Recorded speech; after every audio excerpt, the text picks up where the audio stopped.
वाहेगुरु जी का खालसा वाहेगुरु जी की फतेह. Welcome to my YouTube channel Kavneer Academy, and my name is Simranjot Singh and I am teaching you the maths subject for class 9th. This video is for class 9th. We are also discussing about class 10th maths also. But in this we are already doing chapter 5, and we have done the introduction and some examples before this video, and today we are going to start with the exercise 5.1 of this chapter. So already we know that my FB page is KV Academy. If anybody wants to see the latest updates, then they can like my FB page and they can easily get the new updates. And also there is my mobile number that is given in this, and this is the WhatsApp number. You can message me on that if you have any problem in any portion. So let's discuss the first question of this exercise. Which of the following statements are true and which are false? Give reasons for your answers. So I will tell you the which is false and which is true, and I will just speak out the reason. You will have to note it by your own. Okay. Only one line can pass through a single point. एक single point बना के देख लो. इसमें से वो बोल रहे हैं सिर्फ एक ही लाइन पास कर सकती है. करके देख लो. एक दो लाइन पास करेगी. ये तो पहले इसी में ये फॉल्स हो गया. अदरवाइज अगर हमने चेक करना हो,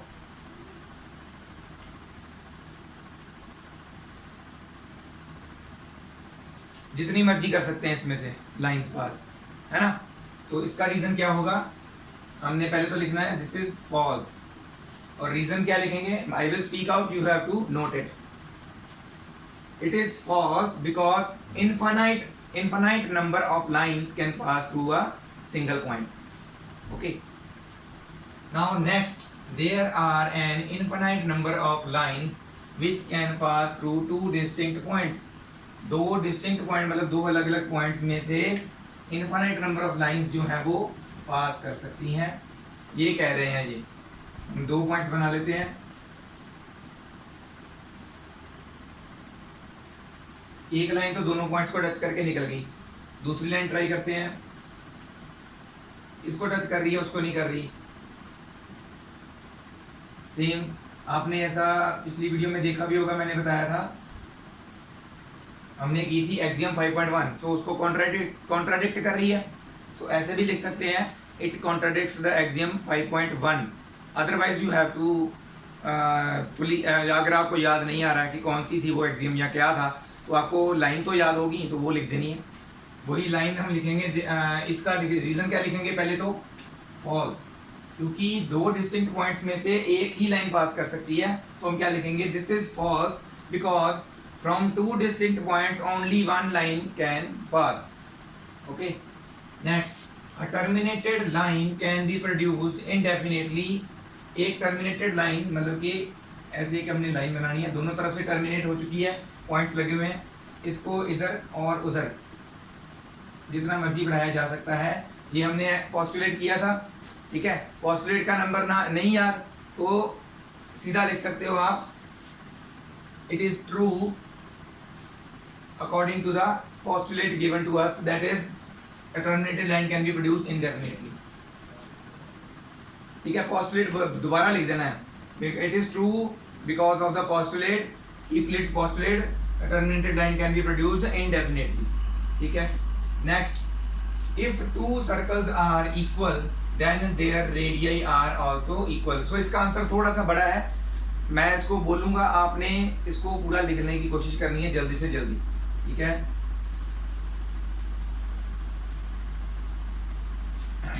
पहले तो देखो, दो सर्कल्स, अगर दो सर्कल्स इक्वल हैं, एक मैं बता, ये सेंटर है एक सर्कल का और ये बना दिया, और एक दूसरा सर्कल है उसका भी एक सेंटर है और इसका एक ऐसे बना दिया. थोड़ा सा बड़ा बन गया है. ऐसे ही बनता है अगर बिना उसके बनाओ ना, कंपास के. तो ऐसे देखो, दो सर्कल्स बनाए हैं, उनके सेंटर्स हैं. अगर एक सर्कल को दूसरे सर्कल के बिल्कुल ऊपर रखते हैं तो ये पूरा पूरा इसको हाइड कर लेगा. अगर ये इसको यहाँ से हटा के काट के इसके ऊपर रख देते हैं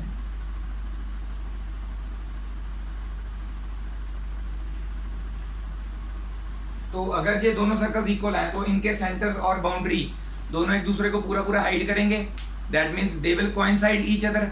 अगर कोई चीज एक दूसरे को कोइंसाइड करती है तो हम हमारे पास एक्सियम है ना, if the things that coincide each other are equal to one another, है ना, वो है ना, तो वो हमने यहाँ पे एक्सियम लिखनी है और फिर हम लिख देंगे then they radii are equal. तो यही एक्सियम जो हमने की थी वो लिखनी है। पहले तो लिखना है if the circles are equal and they will coincide with their centre and boundary, their center and boundary will coincide each other, therefore according to axiom कौन सी, things that are coinciding one another are equal to one another। तो ये हमारा होएगा true. ठीक है, पहले true लिख के उसके आगे इसका रीजन लिखना है। थिंग्स पहले तो हमने बताना है रेडियस सर्कल के बारे में, that if we put the first circle on the second circle then their center and boundary will coincide each other। Equal बताया ना, तो इसको ऑब्वियसली करेंगे। then according to axiom, वो वाली axiom लिखनी है, their radii will be equal। Okay, last आ जाता है in figure A, if AB is equal to PQ and PQ is equal to XY then AB is equal to XY prove करना है। AB PQ के बराबर है, PQ XY के बराबर है, AB XY के बराबर होगा, पर हमने यहाँ पे क्या लिखना है, with using axiom things that are equal to same thing. ये दोनों थिंग्स हैं सेम PQ के बराबर है दोनों, ये भी PQ के बराबर है, ये भी PQ के बराबर है। थिंग्स, ये दोनों थिंग्स हैं, हमें using axiom things that are equal to the same thing are equal to one another, so AB is equal to XY is true. ठीक है, तो ये हो गया हमारे फर्स्ट क्वेश्चन के सारे ट्रू और फॉल्स और रीजंस। आपने ये नोट कर लेने हैं और हम करते हैं अभी second question.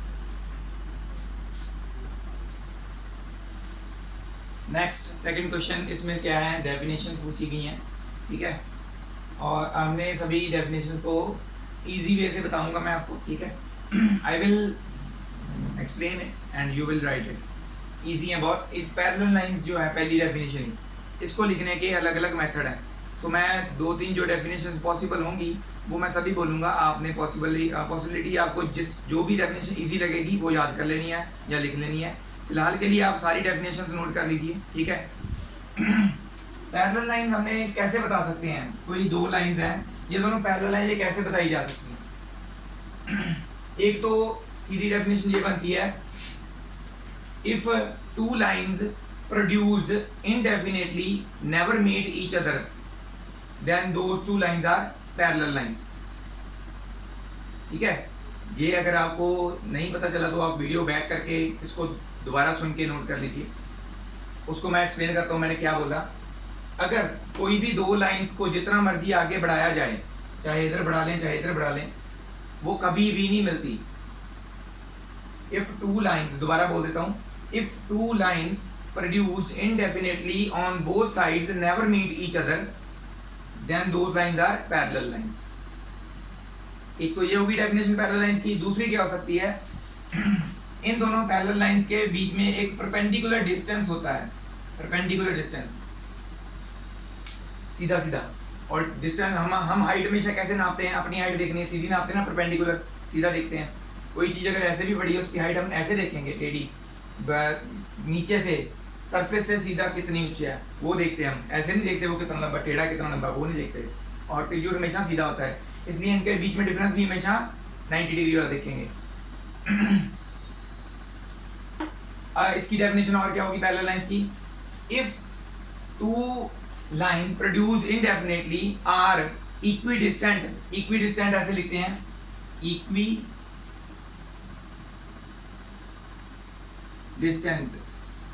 if two lines produced indefinitely on both sides are equidistant throughout then the two lines are parallel lines। ठीक है, अगर कोई भी दो लाइंस को दोनों साइड पे जितना मर्जी हम बढ़ा लें, उनके बीच में जो ये वाला डिस्टेंस, परपेंडिकुलर डिस्टेंस है, वो सेम रहता है। इक्वी डिस्टेंस का मतलब सेम रहता है, सेम डिस्टेंस रहता है, इक्वी डिस्टेंस है, देन वो लाइंस हमेशा क्या होंगी, पैरेलल होंगी, क्योंकि वो भी इंटरसेक्ट नहीं करेंगी, डिस्टेंस सेम रह रहा है। नेक्स्ट आ जाता है परपेंडिकुलर लाइंस। तो दो लाइंस परपेंडिकुलर कैसे बता सकते हैं, सीधी सीधी डेफिनेशन बनती है, if two lines intersect each other, perpendicular lines की बता रहा हूँ। if two lines intersect each other at right angle, और राइट एंगल की जगह क्या लिख सकते हैं 90 degree, intersect each other at right angle लिख लो, चाहे लिख लो intersect each other at 90 degree, then those two lines are perpendicular lines. ठीक है। नेक्स्ट आ जाता है हमारा line segment. Line segment simple क्या होता है, the line having two end points, a line having two end points is known as a line segment। ये हो गई लाइन सेगमेंट की डेफिनेशन।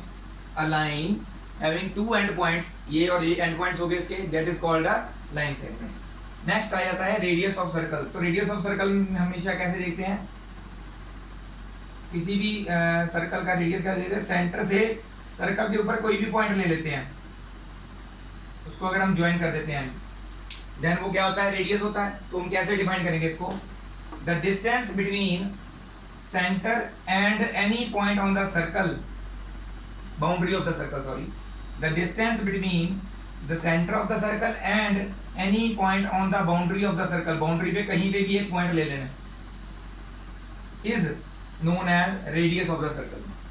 दोबारा बोल देता हूं, the distance between centre of the circle and any point on the boundary of the circle is known as radius of the circle. Next आ जाता है हमारा लास्ट स्क्वायर। स्क्वायर की पहचान क्या है, सारी साइड्स इक्वल होती हैं, सारे एंगल्स 90 डिग्री होते हैं। तो सीधा सीधा इसकी डेफिनेशन क्या बनती है, a four sided figure, four sided figure ना, a four sided figure having all its sides and all its angles equal to each other, then it is a square। ठीक है, तो ये सारी डेफिनेशंस हो गई। नेक्स्ट क्वेश्चन करते हैं हम, ये हम अभी रब करने वाले हैं। ठीक है,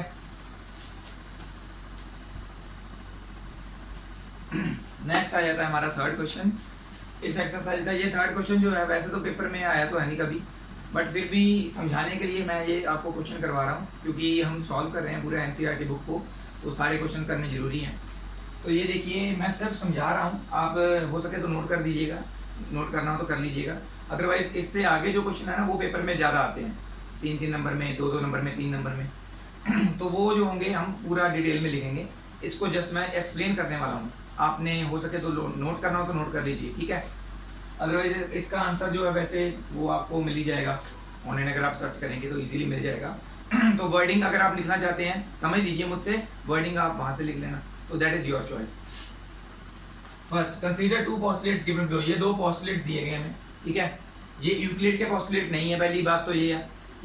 ये पोस्टुलेट जो है एक तरह का क्वेश्चन बनाया गया अपनी तरफ से। तो ये पोस्टुलेट एग्जिस्ट करते हैं कि नहीं, कंसिस्टेंट है कि नहीं, क्या ये यूक्लिड के हैं कि नहीं, तो ये सारा कुछ हम एक्सप्लेन करेंगे। पहले तो मैंने ये दो पोस्टुलेट बताए हैं, given two distinct points A and B, दो अलग अलग पॉइंट्स हैं A and B, there exist, यहाँ पे लिखना था, यहाँ पे देयर ही आना था, मैंने गलत लिख दिया। There exist a third point C, एक और सी पॉइंट एग्जिस्ट करता है which is in between A and B, A और बी के बीच में है कहीं पे। ठीक है, अब इनमें से देखिए, अब नेक्स्ट भी लिख लेते हैं वैसे। There exist at least 3 points that are not on the same line. कहते हैं भी कम से कम 3 पॉइंट होने चाहिए, तभी हम बता सकते हैं ना कि वो कोलिनियर है कि नहीं। कोलिनियरिटी को हम इसी तरह से बता सकते हैं, एक पॉइंट ए है, एक पॉइंट बी है, और तीसरा पॉइंट थोड़ा सा ऊपर लेंगे। अगर हम 2 ही पॉइंट लेंगे तो उसको तो जोड़ के एक लाइन बनाई जा सकती है। तो लाइन के ऊपर कोलिनियर है कि नहीं, या एक लाइन में है कि नहीं, तो उनको शो करने के लिए एटलीस्ट 3 पॉइंट्स तो चाहिए। ठीक है, ठीक है, तो ये आ गई हमारी एक लाइन, और ये सी पॉइंट इसके ऊपर नहीं है, और एक ये आ गया सी पॉइंट, मान लेते हैं हम इसके ऊपर ही है, मान लेते हैं। एक और केस भी हो सकता है, वो भी बताएंगे। Do these postulate contain any undefined terms. In postulate में दोनों में कोई अनडिफाइंड टर्म्स हैं। आर दीज पोस्टुलेट्स कंसिस्टेंट, क्या ये कंसिस्टेंट है, मतलब कि ये पॉसिबल हैं। Do they follow Euclid's postulate, क्या ये यूक्लिड के पोस्टुलेट को फॉलो करते हैं, एक्सप्लेन करके बताना है हमने। तो एक एक करके हम सारा कुछ बताएंगे। पहले तो ये देखो, क्या ये इनमें कोई अनडिफाइंड टर्म है, यस। अनडिफाइंड टर्म क्या है? वैसे तो कुछ काफी हो सकती हैं, स्टूडेंट्स आप आपस में डिस्कस कर सकते हैं। जो मेरे दिमाग में आई मैं आपको बता देता हूँ। Two distinct given point C and B, there exist a third point C in between A and B. ये इन बिटवीन का मतलब क्या है? इन दोनों के बीच में, यहाँ पे भी हो सकता था, यहाँ पे भी हो सकता था, यहाँ पे भी हो सकता था, लाइन के ऊपर भी हो सकता था, जो इनको ज्वाइन कर रही है। तो इन बिटवीन बोला उन्होंने, इन दोनों के बीच में। इन दोनों के बीच में तो बहुत एरिया है, तो ये डिफाइन नहीं किया गया कि इन दोनों के बीच में जो लाइन इनको ज्वाइन कर रही है उसके ऊपर लाई कर रहा है कि नहीं कर रहा, सी पॉइंट, ये नहीं हमें पता। ठीक है, हो भी सकता है, नहीं भी हो सकता है, तो ये अनडिफाइंड टर्म होगी ना एक तरह से। ठीक है, दूसरी बात, there exist at least 3 points that are not on the same line, do these postulates contain any undefined terms, are these postulates consistent. तो ये हमारा, देखो कहते भी एटलीस्ट 3 पॉइंट्स चाहिए जो उस एक लाइन के ऊपर एग्जिस्ट नहीं करते। तो ये नहीं बताया गया कि ये वाला इसके साथ जुड़ा हुआ है, कि ये तीसरा पॉइंट अलग वो है, बिटवीन है कि नहीं है, कौन सा पॉइंट बिटवीन है वो नहीं पता हमें। ठीक है, हो भी सकता है, नहीं भी हो सकता है, तो पूरी तरह से डिफाइन नहीं किया गया एक तरह से। ठीक है, तो हम क्या लिखेंगे? There are several undefined terms, इसका आंसर क्या लिखेंगे? There are several undefined terms that we can discuss. ठीक है, उसके बाद are these postulate consistent? Yes they are consistent. हो सकते हैं, कुछ हमने बताया ना, हो भी सकते हैं, नहीं भी हो सकते, तो पॉसिबिलिटी होने वाली हम लेके चलेंगे कि हो सकता है कि नहीं हो सकता है। तो हो सकती है जो चीज पॉसिबिलिटी हो सकती है उसको हम कंसिस्टेंट वाला लेके चलते हैं कि यहाँ ए और बी के बीच में कोई ऐसा पॉइंट होगा जो उनकी लाइन ज्वाइन कर रही हो, उनके बीच में वहां पे एग्जिस्ट करता हो। Yes they are consistent. और तीसरा पॉइंट ये भी हो सकता है कि ए और बी के बीच में तीसरा पॉइंट सी है, जो उनके ऊपर नहीं होगा, तो हमें पता चल जाएगा कि वो लाइन जो है तीनों पॉइंट्स कोलिनियर है कि नहीं है। Yes they are consistent. Do they follow Euclid's postulate? No they don't follow Euclid's postulate. Euclid के पोस्टुलेट नहीं फॉलो कर रहे। बस हाँ ये कह सकते हैं जो एक्सियम 5.1 हमने की थी उसके रिलेटेड थोड़ा बहुत है। लाइन के ये दो पॉइंट्स में से एक लाइन पास कर सकती है ना, ऐसा कुछ किया था। वो लाइंस के रिलेटेड वही वाली एक्सियम है सिर्फ, तो वो वाली एक्सियम जो है 5.1 उसके रिलेटेड थोड़ा बहुत है। हमने ये पूरा एक्सप्लेन कर दिया। ठीक है, चाहे इसको आप अच्छी तरह समझ लिया बस बहुत है, पेपर में आता नहीं है, वैसे कभी नहीं आया ये। तो नेक्स्ट क्वेश्चन हम करते हैं जो पेपर में आते हैं, 2 या 3 नंबर में आते हैं। तीनों क्वेश्चन जो हैं हम कोशिश करेंगे एक ही बार में हम कर लें। बहुत सिंपल क्वेश्चन है, एक्सियम यूज होती है उसको सॉल्व करने में। कौन सी एक्सियम यूज होती है वो आपने देखना है, समझना है। ठीक है, तो ये हम रब करने वाले हैं। ये हमारा 4th क्वेश्चन। जल्दी से हम सारे क्वेश्चन करते हैं, कि थोड़े से क्वेश्चन रह गए हैं और हमारी एक वीडियो जो हमने खत्म कर देनी है, और चैप्टर भी। ठीक है, थोड़े से क्वेश्चन रह गए बस 3-4। If a point C lies between A and B such that AC is equal to BC, prove that AC is half of AB। एक लाइन रह गई लिखनी, आगे लिखी हुई थी explain by drawing the figure. Figure भी ड्रॉ करनी थी, वो लिखनी रह गई, तो आप लिख लेना। एक लाइन है ये A B, इनके बीच में कहीं एक पॉइंट लाई कर रहा है C, सच दैट, कैसे वो पॉइंट कहाँ पे है? वो इस हिसाब से है कि AC और BC दोनों इक्वल हैं। AC और BC इक्वल है, मतलब कि ये ऑब्वियसली मिड पॉइंट होगा। तो ये हमने सीधा नहीं लिखना, बाय यूजिंग एक्सियम सॉल्व करना है। तो कैसे सॉल्व करेंगे? हमें क्या बताया गया? Since AC is equal to BC, ये हमें गिवन है। तो क्या करेंगे?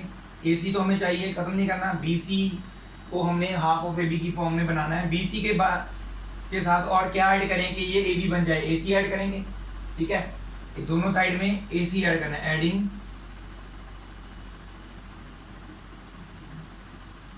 AC on both sides.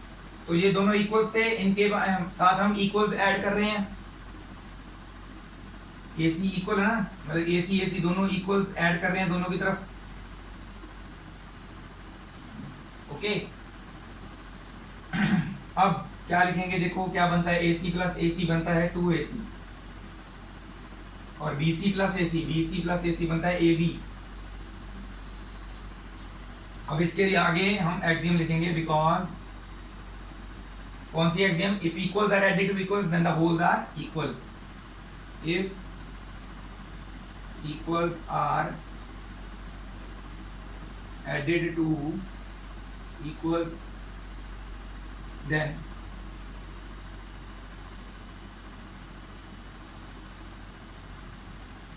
Holes are equal, ठीक है, ये लिखनी जरूरी है, इसके नंबर होते हैं।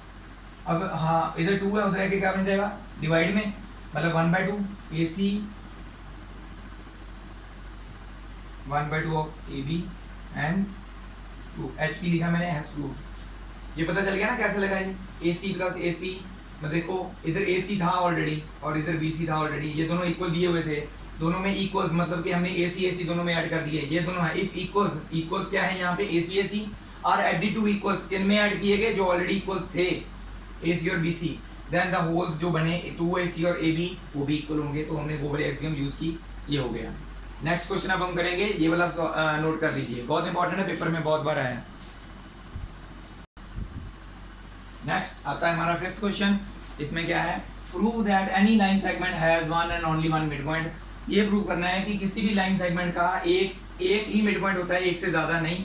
तो हम क्या करेंगे, पहले तो एक लाइन ड्रॉ कर लो AB, इसका एक मिड पॉइंट ले लो C, ये हमें गिवन एक मिड पॉइंट गिवन है, हम मान लेते हैं एक नहीं 2 मिड पॉइंट है, एक और ले लेते हैं C से थोड़ा सा हटके D, ये हम लेट में लिखेंगे, ठीक है। सॉल्यूशन में क्या लिखेंगे, पहले हम लिखेंगे let B is another midpoint of AB, so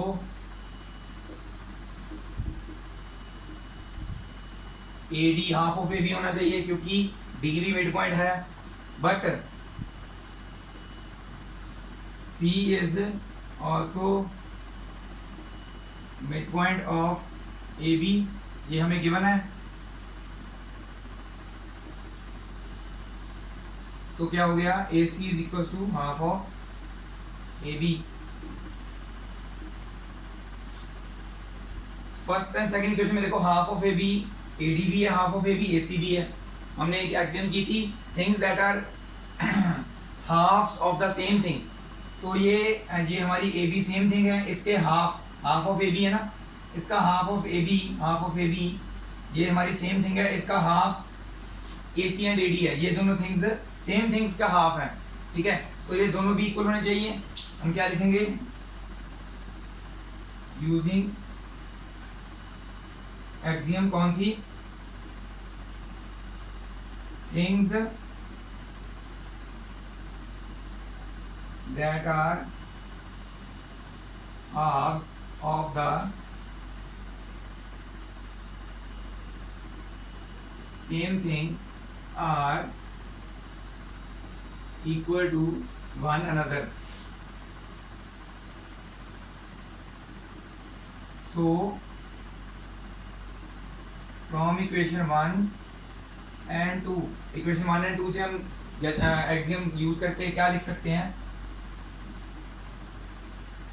AD AC के बराबर है, बट ये देखो AD बड़ा नहीं लग रहा है AC से, ये कब पॉसिबल हो सकता है, जब D B यहीं पे होगा, D अलग पॉइंट नहीं होगा, वो भी C के ऊपर ही होगा, but this is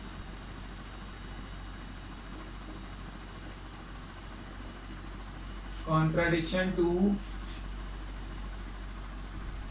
our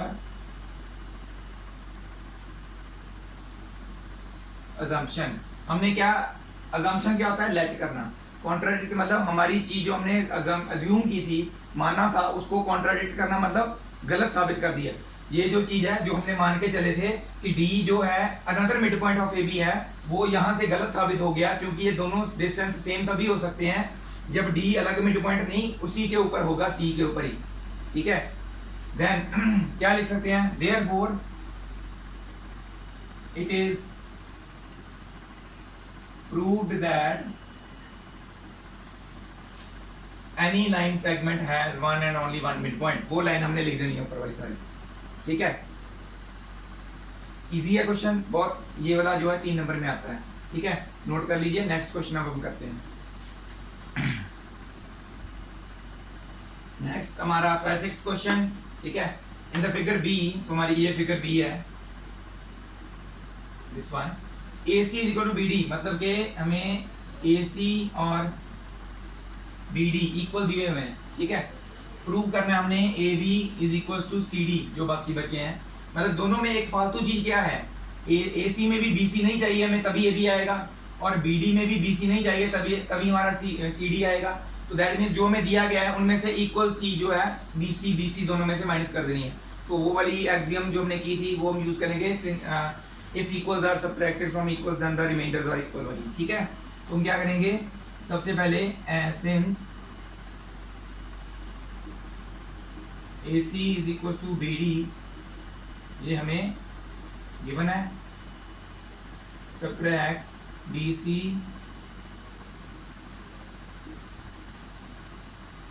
from both side, B C दोनों साइड से माइनस कर दो, ए सी भी माइनस बी सी हो गया और बी डी से भी माइनस बी सी हो गया। ए सी में से बी सी को रब कर दें तो बचता क्या है, ए बी, और बी डी में से बी सी को रब कर दें बचता क्या है, सी डी। इसके आगे हम लिख देंगे एक्सियम। हमारा चीज तो जो हमने पूछी थी वो हमने प्रूव कर दी हमने। इस रीजन क्या है, if equals are subtracted from equals comma remainders are equal। अगर इक्वल चीजों में से इक्वल चीज माइनस कर दें बी सी तो रिमाइंडर जो बचता है वो भी इक्वल होता है। तो ये हमारा हो गया हैंस प्रूव। बहुत ही सिंपल सम था, ये भी 2 या 3 नंबर में पक्का आता ही आता है। मतलब जो हमने 3 क्वेश्चन अभी किए ना, उनमें से कोई ना कोई एक क्वेश्चन जो है पेपर में डाल ही देते हैं।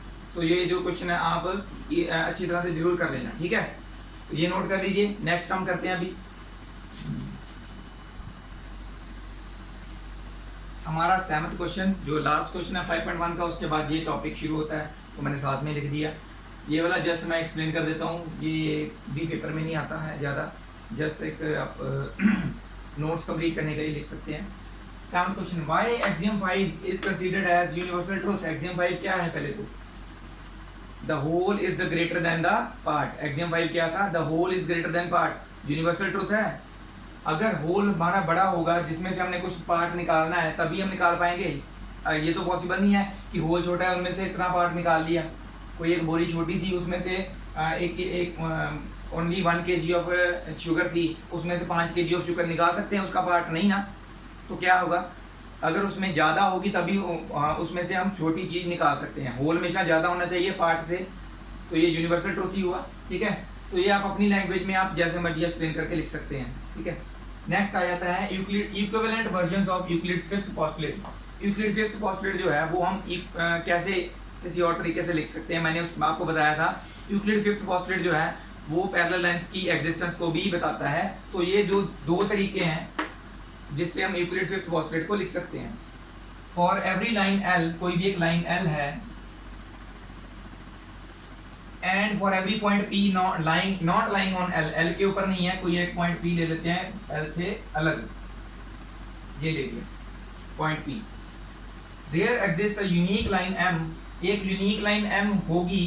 यूनिक मतलब एक ही लाइन, सिंगल लाइन M हो सकती है पॉसिबल, पासिंग थ्रू P में से पास करती होगी। ये लाइन M है यूनिक लाइन, ये इससे अलावा और कोई लाइन नहीं हो सकती। क्यों, that passes through P and parallel to L। ये ही एक लाइन है M जो इसके एक ही लाइन M है जो इसके पैरेलल हो सकती है। इसके अलावा और कोई भी लाइन हम बनाते हैं इससे पास करती हुई। सपोज करो हम ये वाली बना के देख लेते हैं, कोई N लाइन बना के देख लेते हैं, क्या ये इसके पैरेलल होगी। आगे बढ़ाएंगे कट कर जाएगी, पैरेलल नहीं है ना। तो किसी एक लाइन के पैरेलल दूसरी लाइन एक पॉइंट्स में से एक ही लाइन पास कर सकती है, ठीक है। पैरेलल लाइंस की एग्जिस्टेंस को हमने शो कर दिया। नेक्स्ट ये कि इसी को ऐसे भी लिख सकते हैं, ये देखो 2 डिस्टिंक्ट लाइन इंटरसेक्टिंग लाइंस। ये दो डिस्टिंक्ट मतलब अलग अलग M और N 2 अलग अलग लाइंस हैं, ठीक है। इंटरसेक्टिंग मतलब किसी एक पॉइंट पे इंटरसेक्ट कर रही है, मतलब P पॉइंट पे इंटरसेक्ट कर रही है, ठीक है। 2 distinct intersecting lines can not be parallel to the same line. दोनों लाइंस सेम जो L लाइन है उसके पैरेलल नहीं हो सकती, कोई दोनों में से एक हो सकती है। जैसे यहाँ पे M इसके पैरेलल है, N पैरेलल नहीं है। या फिर इसको हम N लिखते, इसको M लिख देते, तो फिर N पैरेलल होनी थी, M पैरेलल नहीं होनी थी। तो ये इसी चीज़ को दूसरी तरीके से बताया गया है, नेगेटिव वे हम कह सकते हैं। ये पॉजिटिव वे था, वो नेगेटिव वे से बताया गया है, ठीक है। Two distinct intersecting lines can not be parallel to the same line, दो अलग अलग इंटरसेक्ट करती हुई लाइंस सेम लाइन के पैरेलल नहीं हो सकती, दोनों में से कोई एक ही हो सकती है पैरेलल। तो इसमें भी वही बताया गया था, एक लाइन के पैरेलल एक ही लाइन हो सकती है, उसी पॉइंट में से पास करती हुई दूसरी लाइन पास करती हुई पैरेलल नहीं हो सकती उससे। हाँ, ये पॉइंट के इससे अलग एक ऊपर अलग लाइन हम बनाते हैं, वो फिर वो इस पॉइंट से पास नहीं करेगी, वो पैरेलल हो सकती है, कोई और अलग लाइन बनाते हैं हम जो इसमें से पास नहीं करती, पर हमने इसमें से पास करती हुई बतानी है, ठीक है। तो ये जो है आपने नोट कर लेना है, ये यूक्लिड फिफ्थ पोस्टुलेट को लिखने के दो तरीके और हैं, ठीक है। इसके बिना भी एक और तरीका मैंने आपको जो बताया था ऑलरेडी वीडियो में, वो हम नेक्स्ट एक्सरसाइज 5.2 में लिखेंगे, ठीक है। तो ये नोट कर लीजिए। सो ये है हमारा एक्सरसाइज 5.2 के दो क्वेश्चन ही हैं सिर्फ, हमारी वीडियो के लास्ट क्वेश्चन है, चैप्टर के भी लास्ट क्वेश्चन है, और यहाँ पे हमारी वीडियो और चैप्टर दोनों खत्म होंगे। नेक्स्ट जो हम लाइंस एंड एंगल चैप्टर जो है इसका वो स्टार्ट करेंगे क्लास 9 का 6th चैप्टर। तो पहले ये देखिए first question, how would you rewrite Euclid's fifth postulate so that it would be easier to understand. तो ये हमने अभी इक्विवेलेंट वर्जन्स लिखे ना उसके फिफ्थ पोस्टुलेट के, तो दोनों में से जो भी आपको इजी लगता है वो लिख सकते हैं, अदरवाइज कुछ और आप अपनी लैंग्वेज में लिखना चाहते हैं तो वो आप लिख के मुझे मेरे नंबर पे यहाँ पे व्हाट्सएप पे सेंड कर दीजिए, वो मैं चेक करके आपको बता दूंगा कि वो पॉसिबल है कि नहीं है, ठीक है। नेक्स्ट आ जाता है, does Euclid's fifth postulate imply the existence of parallel line. मैंने आपको ऑलरेडी बताया था Euclid fifth postulate parallel lines की एक्जिस्टेंस को बताता है, ठीक है। तो कैसे बताता है, वही जो हमने एक्सप्लेन किया था पूरा, वहाँ पे लेस देन 2 राइट एंगल्स की जगह पे इक्वल टू 2 राइट एंगल्स आ जाएगा, बस बाकी सारी जो है यूक्लिड फिफ्थ पोस्टुलेट सेम है। तो जो मैं बोल देता हूँ आप जो है इजीली उसको रीराइट कर लीजिए, ठीक है। तो कैसे फिर पैरेलल लाइंस की एक्जिस्टेंस को बताता है, if a straight line L falling on two straight lines M and N such that the interior angles on the both side of L is equal to 2 right angles, equal to वहाँ पे less था ना, अब 2 right angles के equal to 2 right angles, then the two lines that will be produced M and N, then the two lines M and N produced on both sides will never meet each other, then these two lines are parallel to each other, ठीक है। तो ये हो गया हमारा parallel lines की existence भी हो गई हमारे पास, ठीक है। तो ये था मैंने बोला मैं आपको एक्सप्लेन कर देता हूँ। मैंने क्या बोला, इफ अ लाइन L, ये हमारी लाइन L है, ये फॉल कर रही है किसके ऊपर, दो लाइंस M और N के ऊपर। If a line L falling on two lines M and N such that interior angles on the both side of the line L, line L के दोनों तरफ जो इंटीरियर एंगल्स बने हैं, the sum of these is less than equal to 2 right angles, x और y भी 180 के बराबर है और z और a भी, इनका सम भी 180 के बराबर होगा। then if the lines M and N produce on both sides they will never meet each other, therefore these M is parallel to N, ठीक है। ये डायग्राम आप बना सकते हो शो करने के लिए। तो यहाँ पे हमारी वीडियो जो है आज की खत्म होती है और हमारा चैप्टर भी 5th चैप्टर यूक्लिड्स ज्योमेट्री जो है खत्म हो रहा है। नेक्स्ट मैंने आपको बताया अभी हम करेंगे लाइंस एंड एंगल चैप्टर। तो आपकी जो ज्योमेट्री है आपके पास पूरी होनी चाहिए, जिसमें स्केल, पेंसिल, रबर, शार्पनर होना चाहिए, तो ईजी होगा आपको साथ साथ में उसको बनाना और समझना। I will use different color pen so that it would be easier to explain what I am going to explain in the next video. That is for the introduction. So thank you very much to everyone who are watching my channel, who are subscribing my channel and watching my videos regularly. And please share my video as much as possible so that I can reach as much as subscribers as soon as possible. Thank you very much again. Waheguru ji का खालसा, वाहेगुरु जी की फतेह।